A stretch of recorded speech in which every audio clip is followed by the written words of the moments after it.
Hey, I'd like to welcome you to another episode of Mission Matters Innovation. I'm your host, Adam Torres. You can follow me on Instagram at @AdamTorres. Keep up with my book releases, book tour schedule, signings, all that other good stuff. Always love to connect with you there.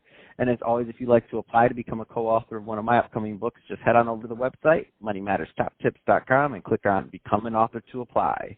All right, so today I have Cydni Tetro on the line, and she's CEO over at Forge DX. Cydni, welcome to the show. Hey, thanks for having me.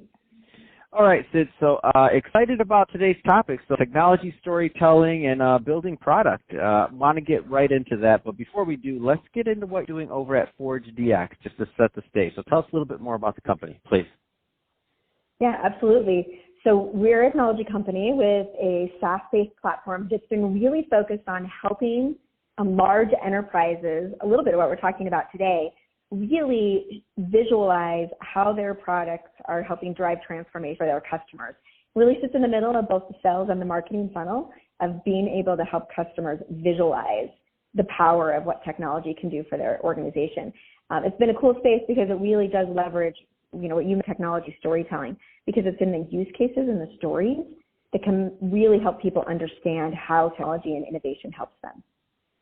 Let's take that. I think it's a great transition. Let's take that a little bit further. So first off, just define for us what you mean by technology storytelling, because I don't want to assume everybody knows your slant on it. Oh, yeah, that's a great question.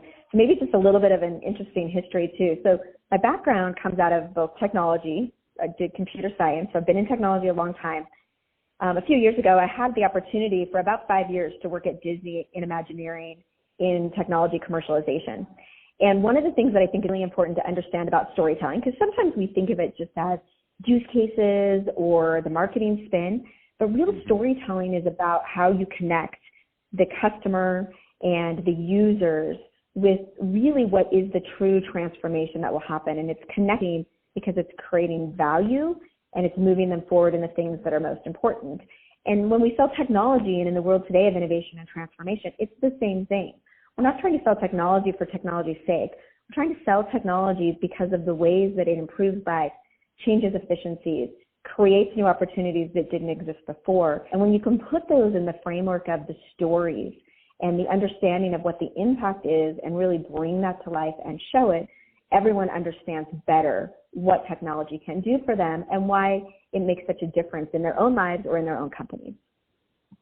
What do you find are some of the and I know this is going to change from case to case, but what are some of the common mistakes that you find people have made or launches or companies have made in trying to tell their stories, their technology story? Well, that's a really great question. So there's kind of two things in the story arc. Oftentimes, as technologists, we tend to err on the side of talking about features and functions. I knew you were going there. I was hoping you would go there. Go ahead. Please continue. Well, yeah, so exactly as you were kind of, talking, we sometimes miss to talk about how it really maps to the business outcomes or the customer experience.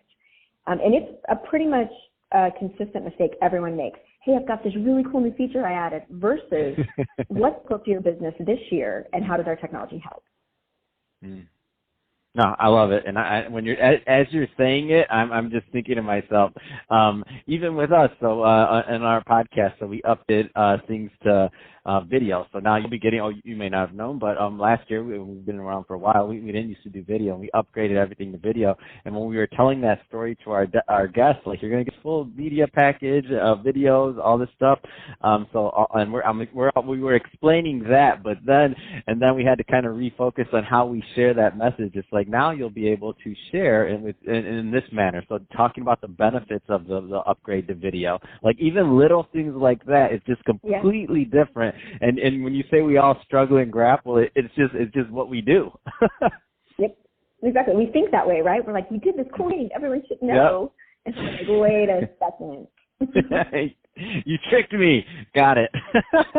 So exactly. Let's get a little bit further into how businesses or companies should be. Let's take it one step further. Now, let's say they kind of maybe have their story together and they're thinking about how to relate the story to also their product development side of things.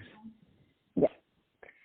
So I think there's a couple of things, and we could obviously talk about validation, but knowing that for a moment and just talking about how to tell stories. One of the interesting things that I've really seen people understand what someone is doing is when you can help them both visualize and understand the impact of the experience to outcome. So what I found is what that really translates to is oftentimes we think really linearly as product builders. We're like, okay, this is the experience of this person, and let's take you through that. But what we fail to realize is that at any given moment in the adoption of technology or in usage, there are many stakeholders with impact at the exact same time. And so the challenge is, how do you show what's simultaneously happening? Because it's the simultaneous interactions of technology that actually align with business outcomes. Just showing, if we were selling call center software, just showing how agents take calls doesn't actually give you the entire picture of what's happening in the business, because we're now quicker to answer calls, or we're reaching them in the mediums that our customers are in, or we have a unified book of all of their interactions and touch points. And so I think one of the interesting arts, and this is where storytelling's origination is in being able to understand multiple characters and how the intersection of their individual story arcs come together for the most powerful outcome. That is harder to do in technology, but the best storytelling for technology actually allows you to do all of it. I love it. And so where do you think some of the best platforms are for people to tell their story in technology? And I'll tell you where I'm going with that. So meaning, obviously when you're with Disney, like that's a huge, they have a huge, robust thing set up. They're in the entertainment business. For a lot of technology companies, I mean, they're bombarded with all these things coming from multiple angles of, should I be doing video? Should I be doing email? I mean, it's like if you were to just tell the story, they could be entertainment companies themselves, but they have to do the market. They have to, develop their product and get it out to market. They don't have time to necessarily tell the story everywhere. So first, let's keep it in just the SaaS market. For the SaaS market, where do you think some of the best places are for them to tell those stories? So I'll tell you kind of the market landscape that we've seen. It seems to be that there are three big categories that become really important to be able to have a consistent message that everyone can share. So one of those are in what I call like keynote stages and executive briefings. You've got to be able to have that, which is a different stage immersive environment. You've got another one, which are sales meetings, which might be in person or virtual, but they're smaller, more intimate types of settings. And then the other one is in online capability. Because when you watch a sales funnel, there are interactions necessary at every stage. And what companies really struggle with is both consistency and then the right immersive story at that moment. You kind of referenced Disney, and I thought, one of the things that when I was there, that I had an opportunity to do many, many times, was to basically transport customers for just a moment in time into the story we were trying to tell. So no matter what that was, whether that was in nighttime spectaculars, whether that was in sports or inside of a theme park.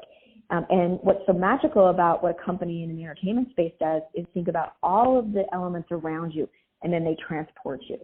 So now when you think about how that connects to technology storytelling, you think about these different environments and you say, okay, when you're in front of that keynote stage, what's the thing that transports your story but still gives consistency, so that if someone watched that and they now go to a trade show booth and then they now go online, that they've got a consistent ability to be immersed in those individual moments. And the organizations that have done that, they're transforming their customer conversations because they're able to talk about their competitive capabilities in context of business outcomes and not product platforms or features. Yeah, that's awesome. So, Sid, I can talk to you about this all day. And let me tell you right now, we're just getting started, but we're just about out of time on this one. So that being said, if somebody's listening to this and they want more information or to follow up and see what's going on over at ForgeDX, what's the best route for them to get that info? Absolutely. Well, anyone can contact me. My name's Cydni at ForgeDX.com. We'd love to hear from you. And we also have a whole bunch of stuff at our website, which is ForgeDX.com also. But I think the conversation we've been having, this is what is so powerful about innovation, is that we're moving into talking about experiences and the stories. And it's just a great place to sit, because I think it's really where innovation also unlocks. and the things, that you're thinking about in creating conversations, they're at the center of these types of conversations. Oh, that's awesome. Well, hey, Sid, it's really been a pleasure having you on the show today and getting more insight on your background and all the great stuff you're doing, also with regards to storytelling, building product, all these great things. So thank you for that. And to the audience, as always, thank you for tuning in. Hope you got value out of this. If you did, don't forget, subscribe to the podcast. If you're watching this on our YouTube channel, subscribe there and leave us some comments in the video section. Definitely would love to engage with you there and get your thoughts and insights on storytelling and what it's meant to your business, whether you're in tech, entertainment, any industry. And Sid, thanks again for coming on the show. Thanks for having me. It was awesome.